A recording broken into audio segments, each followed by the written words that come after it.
तभी हम कूलर लगाए, कभी नहीं। अरे वो तो ट्रस्टियों का काम और क्या करेंगे, क्यों ट्रस्टियों के राज्य है, हमारे राज्य नहीं। ट्रस्टी तो केवल व्यवस्था के लिए है, व्यवस्था में कोई कमी है हम क्यों न करें, क्या हमारे धनी नहीं है।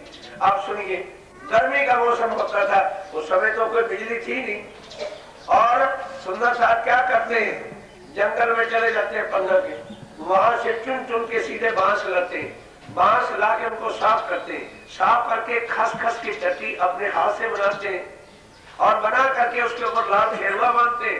सुबह सेवा, हर प्रकार की सेवा वाले सुंदर साहब तैयार खड़े रहते, खसखस खान बना करके मंगला जी के चारों तरफ खड़ा कर देते, और उसके बाद पानी छिड़कने वाले सुंदर साहब एक टांग पर खड़े रहते। 12 से लेके 3 बजे तक, जब तक सुबह अंदर लेटे रहते, सब सुंदर साहब जब छिड़कने के लिए आते, महाराजा छत्रसाल जाता है, कोई भी सुंदर साहब बाकी नहीं रहता।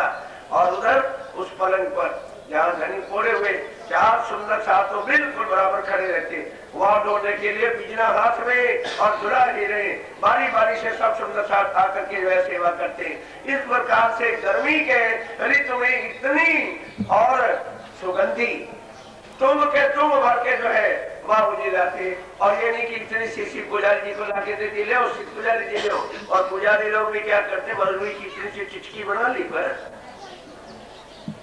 ताकि एक शीशी 6 महीने चले, और वहां तुम के तुम भर के गुलाब के आते हैं, और डाल करके पानी के अंदर धम छिड़का जा रहा है, और सारे बंगला जी में सुगंधी की सुगंधी है, और गर्मी नजदीक फड़क नहीं सकती है बंगले के बीच में, और बंगला जी के बीच में, क्योंकि सुभान पड़े हैं, धाम के दुला पड़े हैं, सब सेवा करे समान, सब सुंदर सादा की सेवा करता है, कोई भी सेवा से पीछे रहता नहीं है। भाव ढोले 4 सुंदर साहब खड़े ही रहते हैं पलंग के पास, वहां ढोले के वास्ते शंकर हाथ में रहता है, और शंकर भाई के हाथ में तो बीना रहता है, वो तो खड़ा ही रहता है जब तक सुबह देते हैं। जमुना मानक इन समय, और जमुना भाई मानक बहन सब इस समय आते हैं, कोई भी सेवा से पीछे नहीं रहता, क्योंकि खाली है हम क्यों न सेवा राजीव राज की करें, वो कर रहे हैं, हम भी आएंगे, और हमें दो, बारी बारी सब आके सेवा करते हैं। माओजी भाई इन समय, माओजी भाई पोरबंदर से आते हैं, अनार रखवे की सेवा वो करते हैं, सेवा अनारा रखवे की चाय का पूजा बना के तैयार रखते हैं सुंदर साहब को लिखने के लिए।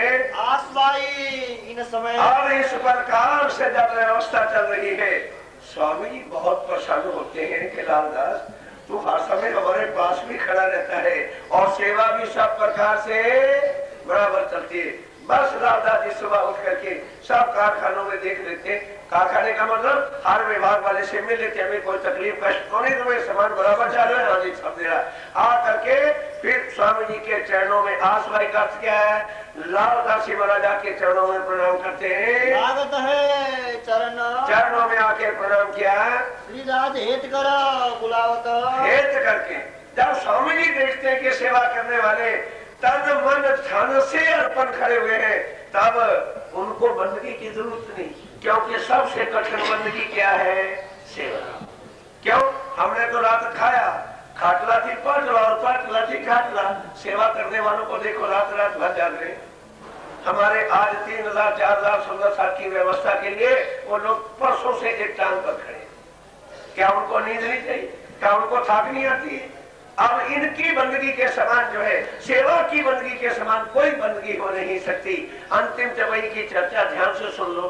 श्री महामत कविता नारायण तोड़ा, श्री महामत ही कहे मोमिनो ए सेवा के कहे साथ इयाते ही खड़े रहे।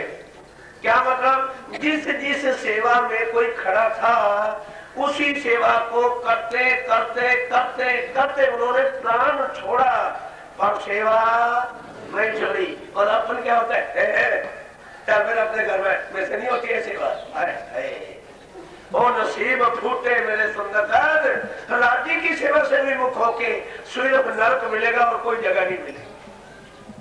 अरे किसी से मानो कोई बात है भी, उसको प्यार से निपटाओ, राज्य की सेवा छोड़ के कहाँ चले जाओगे।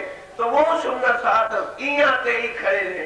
क्या मतलब, जो जो सेवा उनको मिली थी वो सेवा बड़ी खड़े रहे, करते करते करते अंतिम सांस भी सेवा में ही छोड़ा। स्वामी जी कहते हैं वो जो सेवा करने वाले सुंदर साथ जिस दिन वो सेवा में आ जाता है, धनी उनके हाथ पकड़ लेते, सेवा दे ही खड़े रहे, जाके धनिये पकड़े। बस कौन सेवा करेगा? जिसके हाथ राजी पकड़ लेते हैं और चरणों में आ जाते हैं। फिर ये सेवा बंदगी कि वो दूसरी बंदगी बड़ी। सेवा वाले कभी ये ना उदास हुए, क्योंकि कल कई सुंदर साहब कह रहे थे, अजी हम तो सेवा में रह गए, चिचुनी भी नहीं करी है और वो भी नहीं करा है। तो ये आज कान खोल करके वो सेवा करने वाले सुंदर साहब होते, कभी उदास न हुए कि भाई वहां तो चर्चा हो रही है और वहां अभी तक ही चर्चा हो रही है। चर्चा में भी क्या सुनेंगे कि हमारा धनी कौन है और हमारी निस्बत उनसे क्या है, और निस्बत होने के बाद एक धनियानी को क्या करना है धनी की, और वो तुम कर ही रहे हो। फिर उससे बड़ी और क्या रास्ता है? स्वामी जी कहते हैं सेवा जो सुंदर साथ करता है उसी दिन धनी उनके हाथ पकड़ लेता है, बशर्ते के वो सेवा छोड़ करके कहीं जाए नहीं। और जो धनी को तलाक देके चली जाएगी, सेवा छोड़ने का मतलब क्या है? अरे तुमने सेवा छोड़ी तो किसको छोड़ा? बोलो। एक धनी अपने धनी की सेवा छोड़ती है तो उसने किसको छोड़ा? अपने धनी को छोड़ दिया। जब तुम ही धनी को छोड़ोगे, तलाक देके चलेगा, तो धनी क्या करेंगे? फिर वो तुम्हारा हाथ नहीं पकड़ेंगे। अगर किसी से अपने उससे माया के रूप से मनमुटाव होता है तो उससे निपटो, आके राजी की सेवा छोड़ करके चले जाएंगे। आप ध्यान के साथ अंतिम समय चलिए। महामती कहे संयन को, श्री महामती कहे संयन को, सुंदर साथ को आप धाम के द्वारा स्वामी श्री प्राणनाथ जी महाराज कहते हो मेरे परम धाम के आत्म ब्रह्म श्री सुंदर साथ है। ये सेवा के कहे साथ है। ये सेवा करने वाले सुंदर साथ अपने अपने विभाग में घनश्यामदास जी लेखा लिखते हैं और सब कोई शंकर जी कपड़ा बांधते हैं, सब अपने अपनी सेवा में खड़े नहाते ही खड़े रहे, नहाते ही खड़े रहे। सुंदर साथ जो सेवा उनको मिली छोड़ता कोई नहीं है, बल्कि और सेवा मिल जाए इसकी तलाश में रहते, और सेवा करते करते ही उन्होंने अपने प्राण छोड़े। जाके